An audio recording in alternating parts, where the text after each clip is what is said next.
Humans have made boats and travelled across the seas for thousands of years.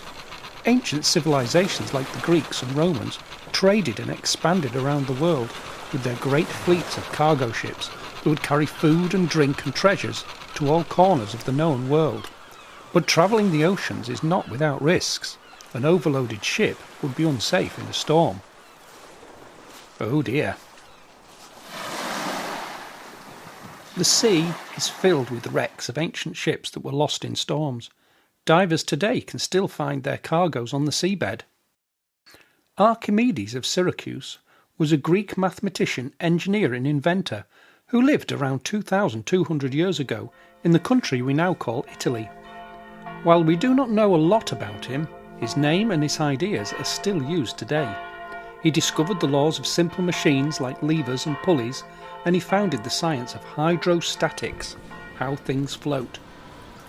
While we may not know the exact way Archimedes came to understand hydrostatics, many people like to think he noticed the water rising as he sat in a bath. We still use his name to describe Archimedes' principle, the idea that a floating object displaces or moves aside its weight in water. When something floats and you try and push it down with your hand, you might feel it push back.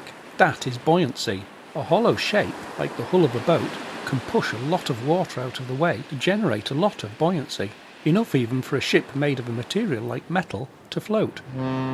If you add cargo to your hollow boat, it will get heavier and push down against the buoyancy. When it can't push any more water away, it will sink, because it weighs more than the water it displaces.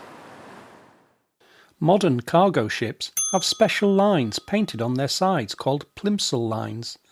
They help those loading the ship with cargo know if it is safely loaded and not too heavy. To make and test your own boat and see how much cargo it will carry, you will need a washing bowl of water, you could use a sink or a bath, some sheets of aluminium kitchen foil.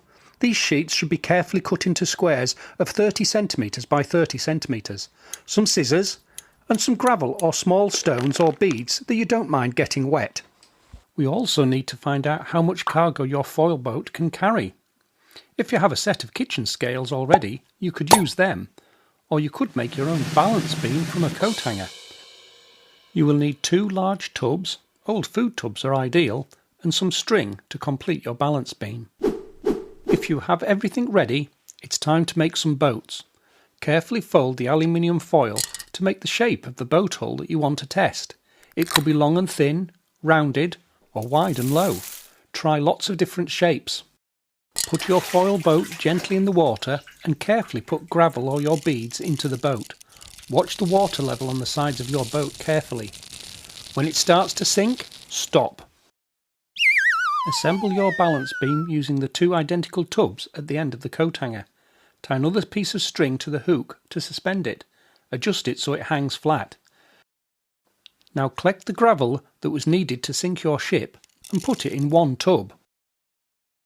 Carefully balance it using marked bottles of water, 300 millilitres is about 300 grams, or rice poured from a cola or water bottle top, which is about 5 grams each.